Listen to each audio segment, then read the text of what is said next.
You are fretting. Fretting? How had the Dowager reached that conclusion? And playing solitaire? Evie gave her a small smile. How did you guess?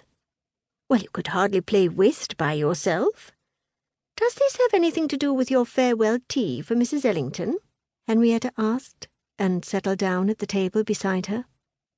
Evie shifted in her chair.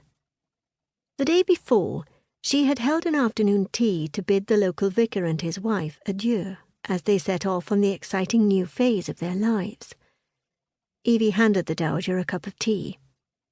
Everyone seemed to enjoy themselves. I don't believe I have any reason to fret. Henrietta gave a small nod.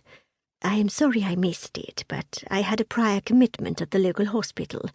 The schoolmistress has broken her foot, and I have been keeping her company. Did you know she used to be my maid? Henrietta didn't wait for Evie to answer. Giving a firm nod, she continued, She came to work for me as a mere slip of a girl, and I immediately recognized her potential to achieve more. Some people believe I meddled in her life, but one simply could not let her talents go to waste.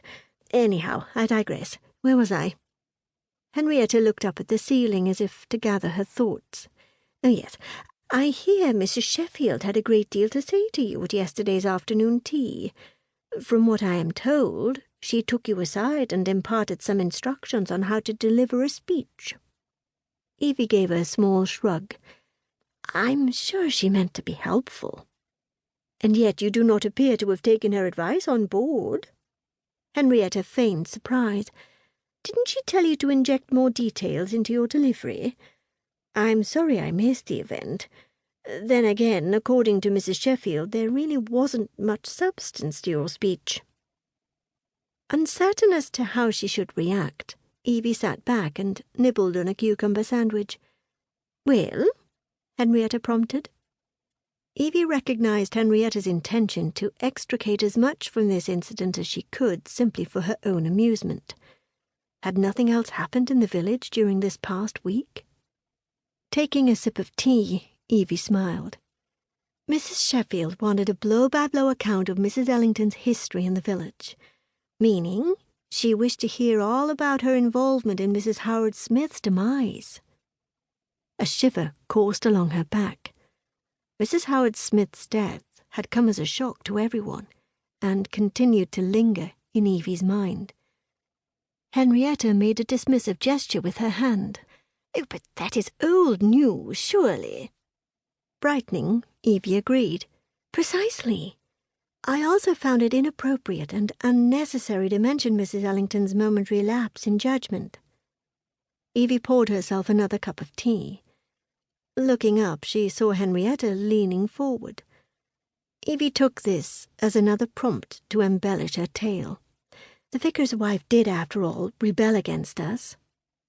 Henrietta gave a nod of satisfaction and sat back to hear the rest. Evie pushed herself to continue.